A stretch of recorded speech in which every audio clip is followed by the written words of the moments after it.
자, 챌린지 리그 1차전이 끝났습니다. 각 팀 모두 한 경기씩 치렀는데요. 두 경기 모두 다득점 상황이 나왔습니다. 팀별 전력도 어느 정도 드러났다고 볼 수 있을 것 같습니다. 새롭게 합류한 신입 선수들의 기량도 확인할 수 있었는데요. 하나하나 한번 살펴볼까요? 우선 신입 선수들 중 제대로 경기를 뛴 선수가 박하연 선수밖에 없었네요. 나머지 세 선수 모두 부상으로 제대로 경기를 뛰지 못했습니다.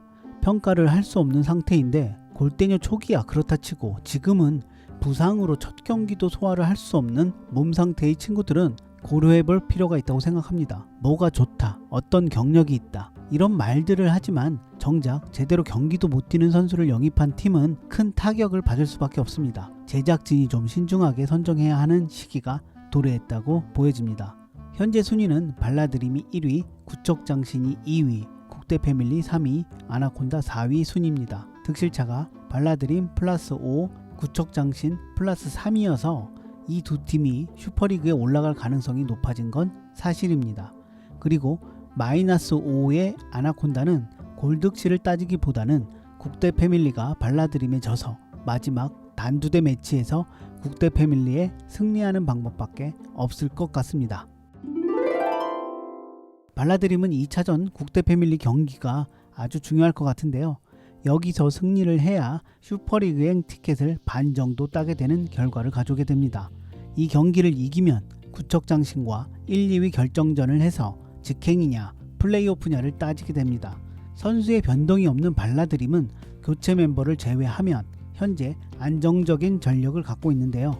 그동안에 고질병이던 골 결정력도 아나콘다존에서 해소한 상황이고 경석이 콤비에 민서까지 가세하면서 전력이 아주 탄탄해졌습니다. 민서의 발전 속도도 현재 무시할 수 없는 수준입니다. 피지컬적으로 박하얀이 가세한 국대 패밀리에 상대적으로 밀리긴 하는데요. 박하얀과 맞붙을 선수로 민서가 있을 것 같습니다. 두 선수의 불꽃 튀는 경쟁도 볼만할 거라 생각합니다. 사실 공격의 경서가 박하얀을 묶어주는 것이 맞는 그림일 것 같습니다. 국대 패밀리의 공격 김민지를 발이 느린 서문탁이 마크할 수는 없기 때문인데요. 이래저래 민서의 활동량을 많이 요구할 것 같습니다. 그래서 민서와 박하얀의 싸움이 되지 않을까 전망합니다. 양팀 다 패스를 통해 찬스를 만드는 유형의 팀이기 때문에 패스 대결의 양상이 이뤄질 테고 결국에는 그 마무리를 어떻게 짓는가의 대결인데요. 골 결정력이죠. 발라드림은 경서와 서기가 그 눈을 뜨기 시작했고 국대 패밀리는 박하얀의 발을 적극적으로 노려봐야 할 것 같습니다. 골키퍼 포지션에는 요즘 물이 오르고 있는 리사의 우세일 수밖에 없습니다. 그래서 이번 대결은 전체적으로 발라드림의 우세가 예상됩니다만 박하얀이 한 달 동안 얼마나 더 발전을 했을지 모르기 때문에 박하얀의 기량 여하에 따라 달라질 수 있는 경기가 될 것 같습니다. 국대 패밀리는 발라드림 경기를 무조건 잡아야 합니다. 이 경기를 잡지 못하면 슈퍼리그 승격은 고사하고 방출 위험까지 생깁니다.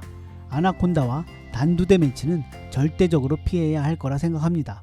축구는 정말 모르거든요. 발라드림을 이긴다면 골득실에 의해 1위는 힘들 수 있어도 2위로 플레이오프를 할 수 있는 상황이 만들어지기 때문에 슈퍼리그 승격을 위해 반드시 이겨야 하는 경기이기도 합니다. 상대적으로 국대 패밀리를 3득점으로 이긴 구척장신이 슈퍼리그 승격에 가장 가까이 다가섰다고 할 수 있을 것 같습니다. 물론 구척장신 발라드림이 2차전에서 나란히 승리해서 1, 2위 결정전을 하는 게 가장 쉬운 시나리오일 것 같습니다. 아나콘다가 3패를 하고 구척장신 발라드림, 국대 패밀리가 2승 1패 동률로 골득실을 따져야 할 수도 있습니다. 그래서 무조건 아나콘다전에 다득점이 필요합니다. 허경이를 골키퍼로 돌리면 최소 실점으로 이번 리그는 마칠 수 있기 때문에 3차전 발라드림전이 상대적으로 편해집니다. 3차전은 비겨서 승부차기까지 가는 작전도 그리 나쁘지 않습니다. 다만 신입 임경민 선수의 부상과 별개로 이 선수의 실력 자체가 어느 정도냐에 따라 허경이의 포지션이 정해질 것 같은데요. 아마도 아나콘다 경기는 이런 리스크를 감안한다고 하더라도 임경민 선수가 들어올 것으로 보여 이 선수의 실력을 알 수 있을 것 같습니다. 제 개인적인 생각으로는 액셔니스타의 이주연 선수 정도만 해줘도 좋을 것 같은데 아마 그 이하이지 않을까 하네요. 특히 부상을 입었기에 빠른 공에 과연 대처를 잘 할 수 있을지 모르겠습니다. 그리고 구척장신의 가장 큰 약점은 체력이죠. 후반 막판까지 유지할 체력을 갖고 있지 않기에 적절한 교체가 필수입니다. 그래서 아나콘다전에서는 신입 임경민이 골키퍼, 나머지 5명이 로테이션을 돌지 않을까 생각합니다. 아나콘다는 가장 약체이면서 새로 들어온 신입 2명 모두 부상입니다. 전 시즌 멤버가 더 나을 정도이니 말 다했죠.